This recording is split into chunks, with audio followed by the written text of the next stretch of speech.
అండి మా ఫ్యామిలీ అందరం కలిసి మేము శ్రీశైలం టూర్ ప్లాన్ చేసాము. ఇంకా మార్నింగ్ 5 కంతా బయలుదేరేసాము. వెళ్ళేటప్పటికి మెయిన్ రోడ్లోనే ఒంటిమిట్ట కోదండరామస్వామి వారి ఆలయం ఉంటుందండి. చూడటానికి చాలా విశాలమైన ప్లేసెస్ అండి. స్వామివారు ఏకశిలా విగ్రహం అంటండి. అంటే నేను ఫస్ట్ టైమే వెళ్ళాను, ఇంత ముందు ఎప్పుడు వెళ్ళలేదు, ఇదే ఫస్ట్ టైం మేము వెళ్ళడము. చాలా బాగుందండి. స్వామివారి కళ్యాణోత్సవం జరుగుతుంది. ఇక మేము వెళ్ళిన రోజు సీఎం ప్రోగ్రాం కూడా ఉంది అనేసి అని అన్నారు. సరే ఇంకా రష్ ఎలా ఉన్నారో ఏంటో అని టెన్షన్ పడుతుంటే శ్రీరాముని దయతో మాకు 2 నిమిషాల్లోనే దర్శనం అయిపోయిందండి. మేము పోయినప్పటికైతే చాలా హెవీ ఏం లేదు, కంటిన్యూస్గా లైన్ పోతూనింది. ఇంకా దర్శనం చేసుకున్న తర్వాత మాడవీధులన్నీ చూసామండి. చాలా బాగుంది స్వామివారి మాడవీధులన్నీ. అంటే చాలా బాగుండిందండి. మాటల్లో వర్ణించలేని టెంపుల్ ఏదన్నా ఉంది అంటే అది మన రాములవారి టెంపులే అని చెప్పచ్చు. స్వామివారి ప్రధాన గాలి గోపురం అండి. మీరు కూడా చూడండి. శిల్పకళా నైపుణ్యము చూడ్డానికి మనసంతా ఆహ్లాదకరమైన వాతావరణము, చుట్టూ స్వామివారి భజన, ఇవన్నీ చూడ్డానికి కన్నులు విందుగా అనిపించిందండి. నాకైతే అలా అనిపించింది. చాలా బాగుందండి. ఫ్యామిలీతో వెళ్ళాలనుకున్నప్పుడు మనం ఇలా ఒకసారిగా ఎప్పుడు ప్లాన్ చేసుకొని వెళ్ళడం చాలా ఫ్యామిలీ పరంగా కానీ మన మనసు ప్రశాంతంగా కానీ హెల్త్ పరంగా కానీ ఎటువంటి రావు అని నా ఉద్దేశము. ఇది స్వామివారి ధ్వజస్తంభం అండి. స్వామివారి ధ్వజస్తంభము మెయిన్ టెంపులే అండి. స్వామివారికి ఎదురుగానే ఉంటుంది. ఇవే అండి స్వామివారి ఉత్సవ విగ్రహాలు. చాలా అంటే స్వామివారు ఉత్సవ విగ్రహాలకి లోపలికి అలో లేదండి. సరే ఇంకా నేను బయట నుంచి క్యాప్చర్ చేశాను విజువల్స్, మీరు కూడా చూస్తారనేసి. స్వామివారి ప్రధాన గాలిగోపురం పైన ఉన్నటువంటి శిల్పకళా నైపుణ్యము, ఇవన్నీ చెప్పడానికి చూడడానికి రెండిటికీ వర్ణనాతీతం అండి. ఇలాంటి అనుభూతి మన మాటల్లో చెప్పలేము. మేము వెళ్ళిన టైంకి కళ్యాణోత్సవం, ఆ రోజే కళ్యాణోత్సవం జరుగుతుంది. ఇంకా విగ్రహాలను చూసాము, స్వామివారి దర్శనం చూసాము, అన్నీ చూసుకొని ఇంకా శ్రీశైలం స్టార్ట్ అయిపోయాము. శ్రీశైలం వెళ్ళే దారిలో శ్రీమద్ పోతులూరి వీరబ్రహ్మేంద్ర స్వామివారు సజీవ సమాధైన ప్లేస్కి వెళ్ళామండి. ఇది కూడా కడప జిల్లాలోనే ఉంటుంది. సరే ఇంకా అక్కడ కూడా వెళ్ళి ఒకసారి చూసుకొని వెళ్ళిపోదాము. మేము అంతా ప్లాన్ చేసుకొని వచ్చాము, ముందుగానే ప్లాన్ చేసుకొని ఎలాగో వచ్చేసాం కదా అని చెప్పి ఇంకా అక్కడికి కూడా వెళ్ళాము. వెళ్ళినంత దూరం అండి. అయితే చాలా ఎండలు ఎక్కువ ఉండడం వల్ల మా వాళ్ళకంతా చాలా కాళ్ళు కాలిపోయాయి. సరే ఇంకా మేము వెళ్ళే టైంకి దర్శనం ఉంటుంది. మేము వెళ్ళేసరికి 12 అయిపోయిందండి. 12:30 అయిపోయింది. సరే ఇంకా క్లోజ్ చేసేసి ఉంటారేమో టెంపుల్ అని టెన్షన్ పడుతూనే వచ్చాము మేము అక్కడి నుంచి. కానీ మేము వెళ్ళే టైంకి ఇంకా టెంపుల్ ఓపెన్లోనే ఉన్నింది. సరే ఇంకా మా అదృష్టంగా భావించి మేము ఇంకా లోపలికి వెళ్ళాము. స్వామివారు ఇక్కడే కాలజ్ఞానం చెప్పిన పోతులూరు వీరబ్రహ్మేంద్ర స్వామి వారే సజీవ సమాధి అయిపోయారంటండి.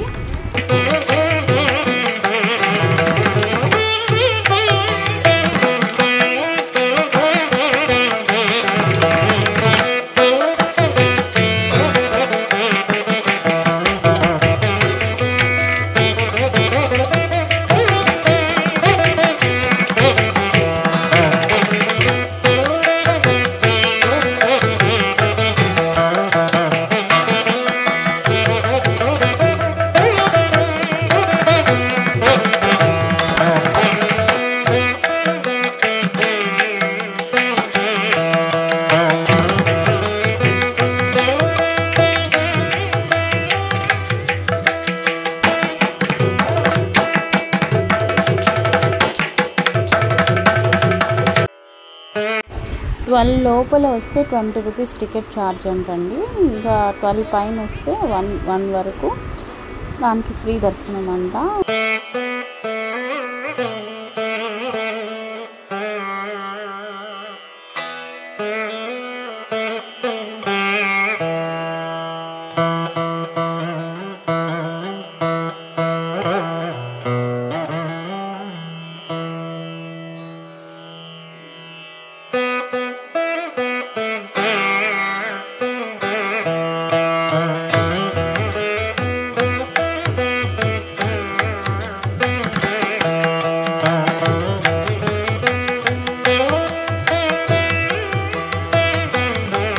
ఇంకా టెంపుల్ చూసుకొని ఇంకా స్టార్ట్ అయిపోయామండి. శ్రీశైలం స్టార్ట్ అయిపోయాము. ఈవినింగ్ స్టార్ట్ అయిపోయి వెళ్ళేటప్పటికే 5:36 అయిపోయింది. శ్రీశైలం వెళ్ళేటప్పుడు టైగర్ రిజర్వ్ అంట. ఒక చిన్న క్యూరియాసిటీ, టైగర్ ఎక్కడన్నా స్పాట్ అవుతుందేమో అని, కానీ ఎక్కడా స్పాట్ అవ్వలేదండి. జస్ట్ మేము అనుకున్నాము ఎక్కడన్నా ఉంటాయేమో అని. నాకు తెలిసి వెళ్ళేటప్పుడు ప్రతి ఒక్కరూ నల్లమల్ల ఫారెస్ట్ అంటేనే కొంచెం భయపడతానే వెళ్తారు. మేము ఆంధ్రప్రదేశ్ నుంచి వెళ్తున్నాం కాబట్టి మాకు 6 వరకు పర్మిషన్ ఉందండి. 6 పైన పర్మిషన్ లేదనుకుంటా. మేము వెళ్ళేటప్పటికే ఫుల్ రష్ ఉన్నారు. కానీ నల్లమల్ల ఫారెస్ట్ చూడటానికి చాలా చాలా అంటే చాలా బ్యూటిఫుల్ ప్లేస్ అండి. ఇంకా శ్రీశైలం వెళ్ళే దారిలో మొత్తము చూడటానికి 2 కళ్ళు సరిపోవండి, అలా ఉంది ప్లేసెస్. మాకు తిరుమలలో ఎలా ఉందో నేను అలానే ఎక్స్పెక్ట్ చేశాను. తిరుమలలో ఎలా ఉంటుందో ఇక్కడ కూడా అలానే ఉంటుందని. కాకపోతే తిరుమలలో మధ్యలో ఎక్కడ హౌసెస్ ఉండవు. నల్లమల్ల ఫారెస్ట్ ఘాట్ అయితే ఏదైతే ఉందో ఇక్కడ హౌసెస్ కూడా ఉన్నాయండి. హౌసెస్ ఉన్నాయి, మనుషులు ఉన్నారు. అంటే మాకు అక్కడ పైకి వెళ్ళే ఘాట్లో ఎక్కడ హౌసెస్ ఉండవు. మామూలు కొండ మీద నుంచే వెళ్తాము. నేను అలానే అనుకున్నా. కానీ ఇక్కడ టెంపుల్స్ ఉన్నాయి, హౌసెస్ ఉన్నాయి, బాగా పొలం ఉంది, పంట పండిస్తున్నారు, అన్నీ ఉన్నాయి. నాకు కొత్తగా అనిపించింది అది.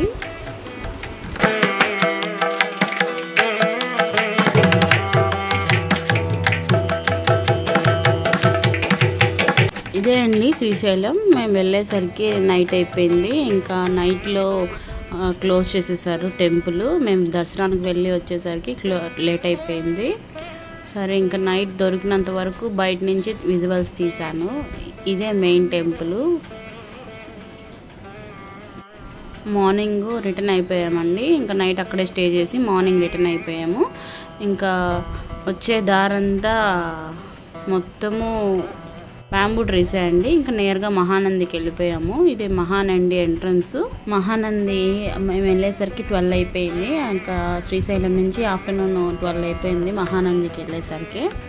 ఇంకా టెంపుల్లోకి మొబైల్ నాట్ అలౌడ్. ఇంకా బయట నుంచే విజువల్స్ తీసానండి.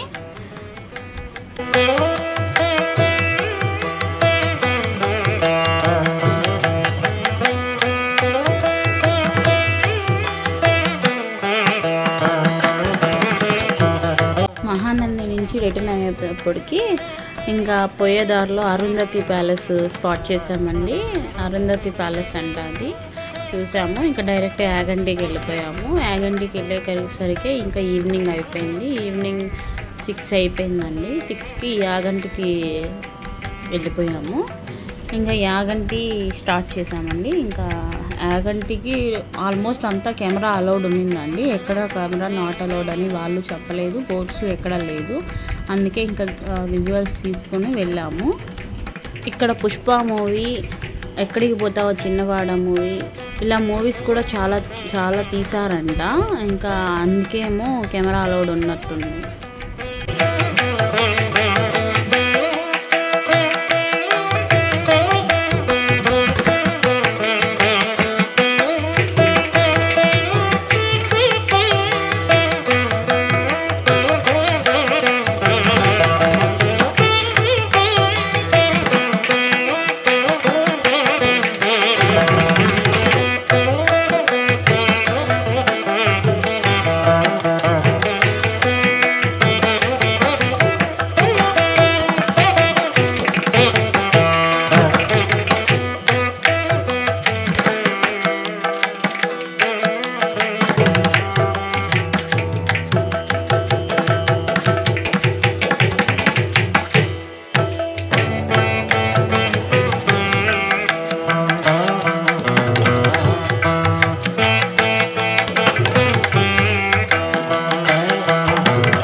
యాగంటి ఆలయంలో 3 గృహలు ఉన్నాయంటండి. ఇంకా మేము ఈవినింగ్ వెళ్ళేసరికి 7 అయిపోయింది. 7కి అంతా క్లోజ్ అంట. ఆల్ మొత్తం అన్నీ క్లోజ్ అయిపోయాయి. ఓన్లీ టెంపుల్ మాత్రమే ఓపెన్లో ఉంది. ఈసారి మీరు ఎవరైనా వెళ్ళినప్పుడు ఫస్ట్ ఆ గృహాలు చూసేయండి. అగస్త్య గృహ ఇంకా 2 ఉన్నాయి. అవన్నీ ఫస్ట్ చూసేసేయండి. తర్వాత దర్శనానికి వెళ్ళొచ్చు. 9 వరకు దర్శనం ఉందంట. కానీ అవి మాకు తెలియకుండా మేము దర్శనానికి ఫస్ట్ వెళ్ళిపోయాము. మేము వచ్చేసరికి క్లోజ్ అయిపోయి ఉన్నాయి.